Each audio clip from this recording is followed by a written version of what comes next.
এই পাকালি যা যা যা এখান থেকে যা। কি হয়েছে মা? সকাল সকাল কাকে গালাগাল দিচ্ছ?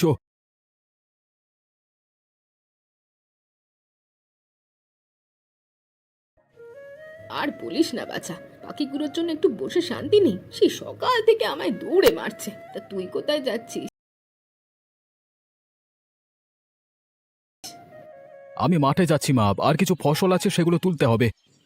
ওগুলো আর বেশি দিন ফেলে রাখিস না, এবছর খুব গরম পড়ছে, অতি গরমে বৃষ্টির সম্ভাবনা বেশি থাকে।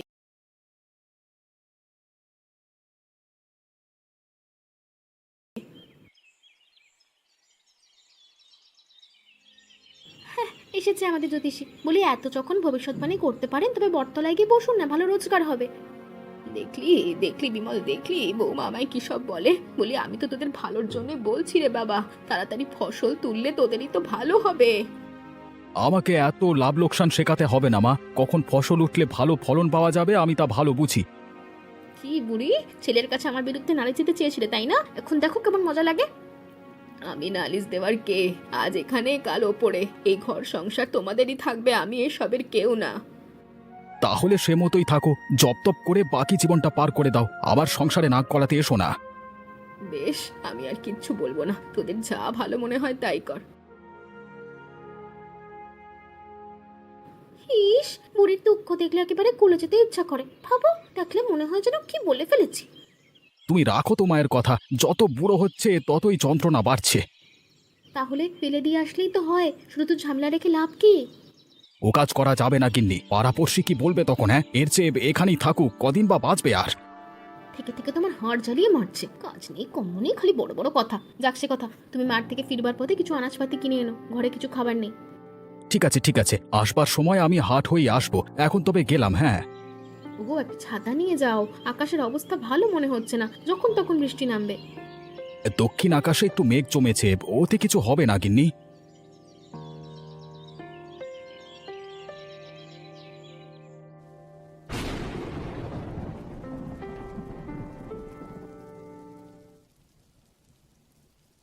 ফুল পাতা সব আঁকলাম, কিন্তু কাঁথাটা কেমন অসম্পূর্ণ লাগছে, কি বাকি আছে ওতে?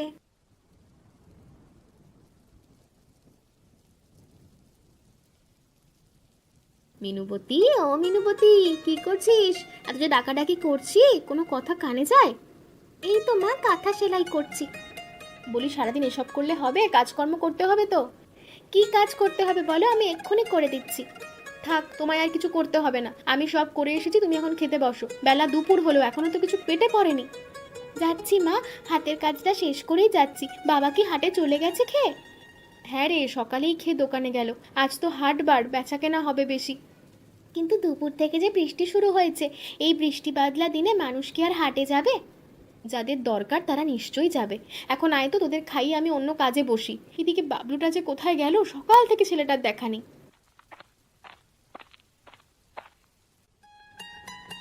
মা মা, দেখো কি নিয়ে এসেছি। কি নিয়ে এলি রে বাছা? এটা দেখছি ছোট মাছ।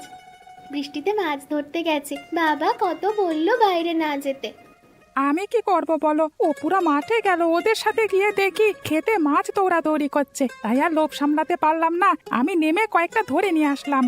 ভালো করেছিস বাবা, রাতে ছোট মাছের চচ্চড়ি করব। যা এখন আয় কাপড় পাল্টে, আমি সে কখন থেকে খাবার নিয়ে বসে আছি। ঠিক আছে মা, আমি আসছি।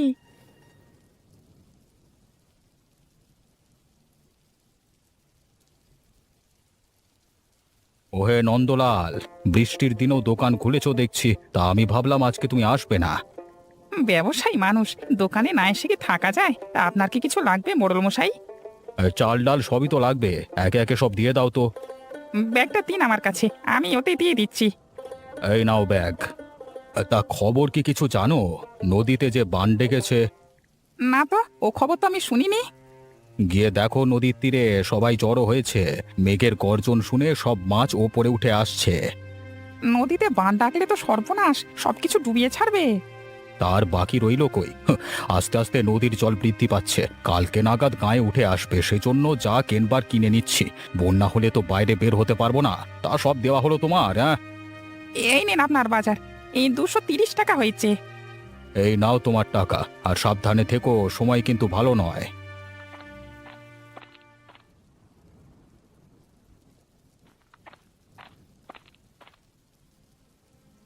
যেভাবে বৃষ্টি পড়ছে মনে হচ্ছে এবার বন্যা না হয়ে যাবে না।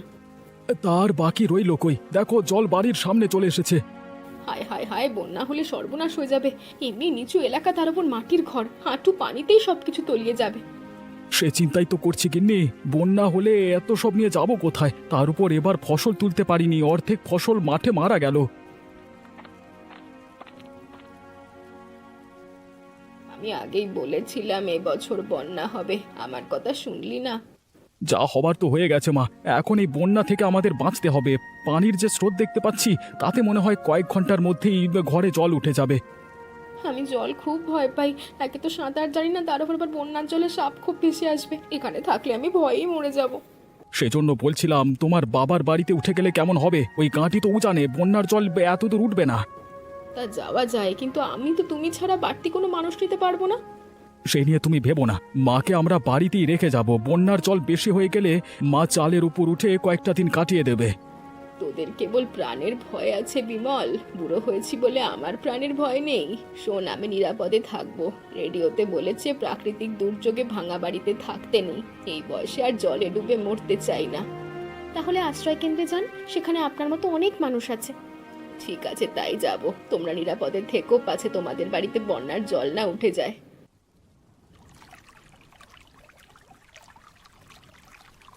আরে ও বিমলদা, এখনো বাড়িতে বসে আছো যে? জল তো বাড়তে শুরু করেছে, যাবে না কোথাও? যাব প্রকাশ, তা তোমরা কোথায় যাচ্ছ? আমরা আশ্রয় কেন্দ্রে যাচ্ছি, যাবে নাকি? হ্যাঁ, না না, আমাদের যাওয়ার জায়গা আছে, তোমরা যাও। ও প্রকাশ, আমায় একটু নিয়ে যাও সাথে করে, আমার কোথাও যাওয়ার জায়গা নেই। তাড়াতাড়ি এসো খুড়িমা, না হলে ওখানে জায়গা পাওয়া যাবে না।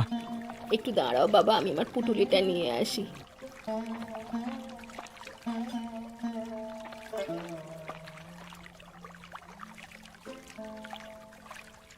তাহলে চলে যাচ্ছ মা? হ্যাঁ বাবা, তোরা ভালো থাকিস, আমার জন্য চিন্তা করিস না। যার কেউ নেই তার বিধাতা আছে। আরে নৌকা ছাড়বো খুড়িমা? হ্যাঁ বাবা, নৌকা ছাড়ো। ও খুড়ি, ছেলেটাকে যে একা রেখে গেলে, ওকে তো কোনো সময় কাজ ছাড়া করতে না। ওর এখন বউ আছে, আমি না থাকলেও চলবে।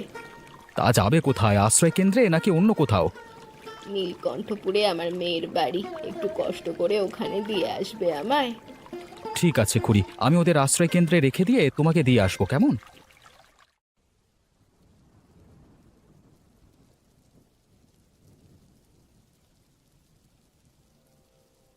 ও দিদি, আর কটা নৌকা বানাও না, সব তো স্রোতে নিয়ে গেল। আর কাগজ নেই বাবলু, সব শেষ হয়ে গেছে। দাঁড়াও, মায়ের কাছ থেকে নিয়ে আসছি। ওমা, মা শুনে যাও তো। কিরে, কি হয়েছে? যন্ত্রণায় বাড়িতে থাকা যাচ্ছে না তো তোদের? তো চেঁচামেচি কিসের? ওটা কাগজ দাও না, নৌকা বানাবো। না না, আর কাগজ দেওয়া যাবে না। মানের জলে সব ভিজে গেছে, ওই কাগজ নিয়ে আমি উনুন জ্বালাবো। ওগো, তুমি বসে আছো কেন? দোকানে যাবে না? দোকানে যাব কি করে? পদঘাট তো জলে তলিয়ে গেছে, কেউ কি আসবে হাট বাজারে? পানি যেভাবে বাড়ছে আমার তো ভয় হচ্ছে গো, দোকান তলিয়ে যদি সব নষ্ট হয়ে যায়। সেই চিন্তাই করছি গিন্নি, কি যে করি এখন। আরে ও খুড়িমা, এটাই কি তোমার মেয়ের বাড়ি? হ্যাঁ রে, আমার নাতি নাতনিগুলো খেলা করছে, আমায় ও বাড়িতে নিয়ে চল। মা, মা দেখো কে এসেছে আমাদের বাড়িতে। ঠাকুমা দেখছি।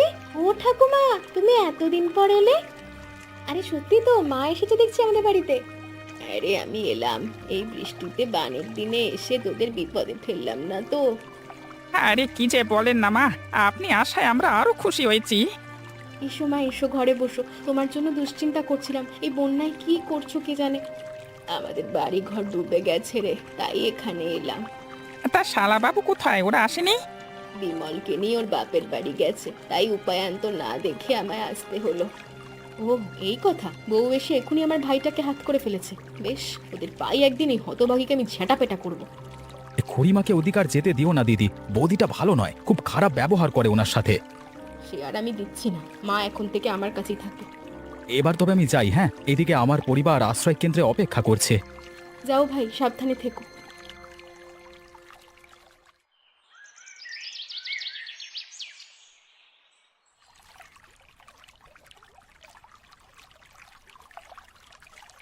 নাও মা, তোমার জন্য বেশি কিছু করতে পারিনি। বানের জলে মাটি ভিজে গেছে, উনুনে একটু আগুন ধরছে না, কোনোভাবে কষ্ট করে রান্না করেছি। সে কি গিন্নি, তাহলে কালকে থেকে কিভাবে রাঁধবে? দিনে দিনে এই জল তো আরো বাড়বে। সে চিন্তাই করছি, জল না কমলে যে বিপদ হবে। এত চিন্তা করিস না, আমি তোকে একটা মাটির উনুন বানিয়ে দেব, ওতে রান্না করবি, সব জায়গায় নিয়ে যেতে পারবে। এমন উনুন আছে নাকি বানের জলে ভিজবে না? মাটি ভিজলেও তো উনুন ভিজে যাবে। তাছাড়া উনুন এক জায়গা থেকে অন্য জায়গায় নিয়ে যায় কিভাবে? ওটা তো মাটিতে বসানো থাকে। আছে অনেক ধরনের, আমি কাল বানিয়ে দেব। তাহলে তো ভালোই হয়, আমার রান্নার কষ্ট কমবে। সেজন্য কি কি লাগবে বলো, আমি জোগাড় যন্ত্র করব। একটা গামলা মাটির আর কিছু কাদা মাটি, বাকি আমি করব। যাক, রান্না বান্নার সমস্যা তবে সমাধান হয়েছে, কিন্তু আমি মরছি আমার দোকানের চিন্তায়। দোকান না চললে যে সংসার চলবে না। কেন বাবা, বন্যার দিনে কি ভালো খাওয়া দাওয়া করবে না? এখন তো মানুষের চাল ডাল লাগবে। কিন্তু এ জলে তো দোকান খোলা যাবে না মা, তাছাড়া দোকানটাও তলিয়ে যাচ্ছে, ওখানে যে কে যাবে সওদা কিনতে? তাহলে এক কাজ করো, সব জিনিসপত্র বাড়িতে নিয়ে আসো, মানুষের বাড়ি বাড়ি গিয়ে বিক্রি করো। মাথায় নিয়ে এত সব জিনিসপত্র বাড়ি বাড়ি ঘোরা যাবে না মা, তার উপর পথঘাটও ভালো নেই। মাথায় নিয়ে নয়, কলা গাছের ভেলায়, না হলে কাঠের নৌকায় বিক্রি করো। মা বুদ্ধিটা মন্দ দেয়নি, একটু ভালো করে ভেলা বানালে ওখানেই তুমি দোকানের কাজকর্ম করতে পারবে। মায়ের বুদ্ধিটা আমারও মনে ধরেছে, আমি কালকে থেকেই ভেলায় বেচা কেনা শুরু করব। হ্যাঁ ও বাবা, আমিও তোমার সাথে ভেলায় চড়বো, আমাকে সাথে নিয়ে যাবে তো? তাহলে আমি বাকি থাকবো কেন, আমিও যাব। ঠিক আছে ঠিক আছে, আগে ভেলাটা বানিয়ে নি, তার আগে কালকে সকালে দোকানে যেতে হবে। জলে ভেজবার আগেই জিনিসপত্রগুলো বাড়িতে নিয়ে আসবো। সে নিয়ে তুমি চিন্তা করো না, আমরাও যাবো তোমার সাথে দোকানে, তাহলে সব কাজ তাড়াতাড়ি হবে। সে কাল দেখা যাবে, এখন তাড়াতাড়ি খেয়ে নে, প্রদীপের তেল শেষ হয়ে আসছে।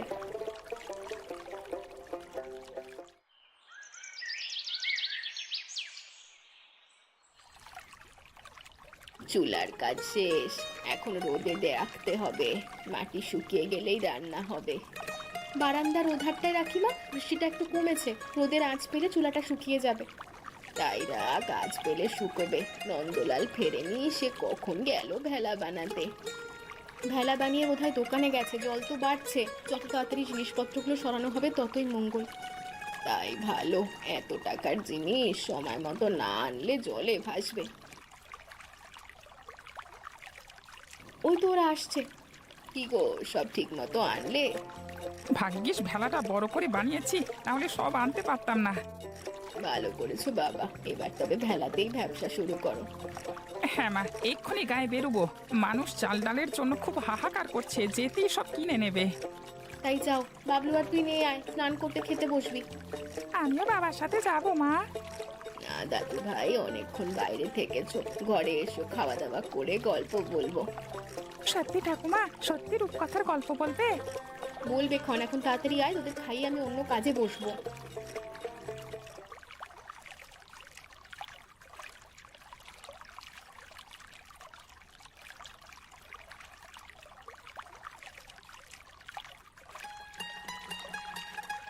জয়া, এদিকে আয় তো। কি হয়েছে মা? বারান্দার ওধারে কিছু ছুটোছুটি করছে মাছ, দেখে যা তো, বড় কাতলের পোনা। ওদিকে বাসনগুলো ধুয়েছিলাম, এঁটো খাবারের গন্ধ এসেছে বোধহয়। চল নেমে কটা মাছ ধরি। মাছ ধরবে কি মা, ঘরে তো জাল নেই। তোর একটা শাড়ি নিয়ে আয়, তা দিয়েই চেষ্টা করি। দাঁড়াও মা, আমি আনছি।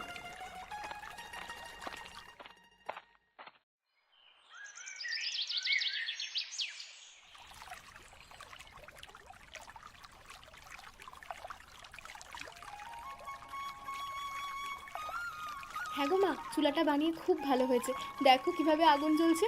মাটিতে রান্না করলে এখনো আগুন জ্বালাতে পারতাম না। হ্যাঁ রে, এই চুলায় এখন তাড়াতাড়ি রাখতে পারবি? ঝড় বাদলে খুব কাজ দেয় একটা। ও ঠাকুমা, পাতের তরকারি তো শেষ হয়ে গেছে, আর কিছু দেবে? এই তো মাছ ভাজি নিয়ে এসেছি, নাও মা, সবাইকে মাছ দাও।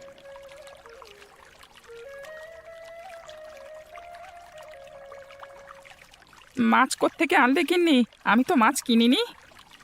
আমরা মাছ ধরেছি, ঘরের ওধারটা বড় বড় মাছ আসে। হ্যাঁ গো বাবা, আর মা ঠাকুমা জলে নেমে আজকে অনেক মাছ ধরেছে। কিভাবে ধরলে এত মাছ? আমাদের তো জাল নেই। আমরা একটা পুরাতন শাড়ি ছিল, ওই দিয়ে। বেশ বেশ, তাহলে ভালোই হলো, আমার আর মাছের চিন্তা করতে হবে না। এসব মায়ের গুণ, তিনি বুদ্ধি না দিলে আমি কখনো ধরতেই পারতাম না। মা এসে ভালোই করেছে, না হলে ছেলে মেয়েগুলোকে নিয়ে বড় বিপদে পড়ে যেতাম। তোমাদের এখানে বড় ভালো লাগছে, বাবলু আর মিনুর সাথে সময় কাটাচ্ছি। বাড়িতে থাকতে তো খালি ছেলে বউয়ের কথা শুনতাম।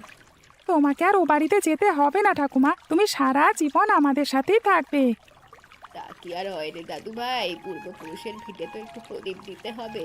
আমার যে সন্তান হয়েছে সে সব নিয়ে ভাবে না, কিন্তু আমি যে এখানে থাকলে সব বিক্রি করে ফেলবে। সে আমরা দেখবক্ষণ, শালাবাবুর এত সাহস হয়নি যে আমাদের না বলে বাড়ি বিক্রি করবে। হ্যাঁ মা, ওদের সায়স্তা করবো, তুমি নিশ্চিন্তে এখানে থাকো। আমি আর ওই ডাইনির হাতে তোমায় দিতে চাই না। সে থাকবো কন, এখন তোরা খা তো, ওই যে আবার বৃষ্টি শুরু হয়েছে।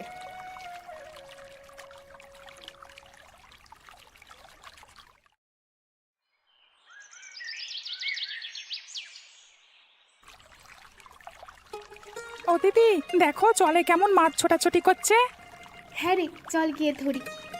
মাছ ধরা রেখে পড়তে বস মিনু, ও কাজের জন্য তোদের লাগবে না। ও বাবা, অনেকক্ষণ ধরে তো পড়ছি, এবার একটু উঠি। বড় চাকরি করতে হলে আরো বেশি পড়তে হবে, মাছ ধরার অনেক সময় পাবি, এখন পড়।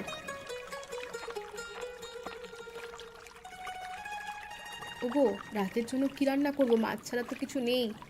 তাই রান্না করো, তাছাড়া আর কি খাবো? কদিন ধরে মাছ খেতে খেতে মুখের স্বাদ চলে গেছে, একটু শাক সবজি হলে ভালো হতো। এই বন্যায় শাকসবজি কোথায় পাবো বলো তো, সব তো বানের জলে তলিয়ে গেছে। ও জয়া, বাড়ির সামনে কতগুলো কচু গাছ ভেসে যাচ্ছে, চল তো ওখান থেকে কচু নিয়ে আসি, শাক আর তরকারি রান্না করবি তা দিয়ে। হ্যাঁ মা, ভালো কথা বলেছো, অনেকদিন তোমার হাতে কচু বাটা খাই না, আজ করবে? আগে নিয়ে আয়, সব ভেসে যাবে। দাঁড়ান দাঁড়ান, আমি যাচ্ছি।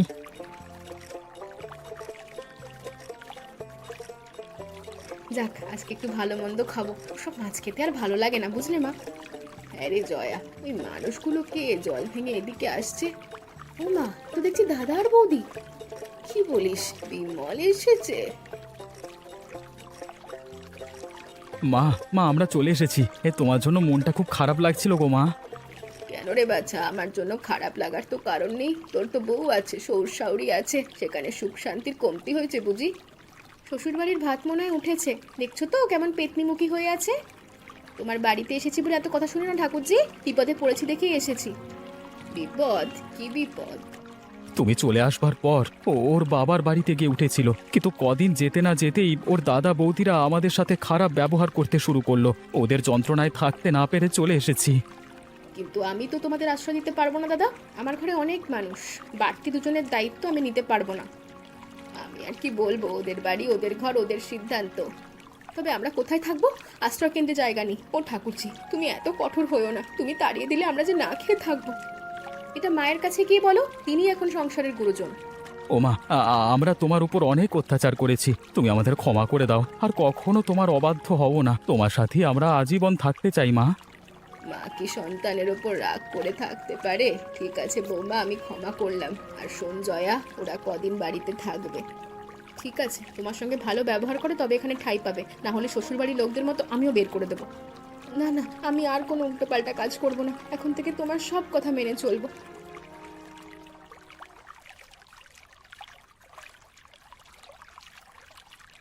এ কি, শালাবাবুও চলে এসেছো দেখছি, যাক ভালোই হলো এসে। তোমাদের জন্য আজকে কচু নিয়ে এলাম। কচু খেতে হবে? ও তো গলায় ধরে। ধরবে না বাছা, আমি এখন করে রাঁধবো, যেমন টেরই পাবে না কচু না অন্য কিছু। তাহলে আমাকে রান্নাটা শিখিয়ে দিও তো, আমি ওদের কচু রান্না করে খাওয়াবো।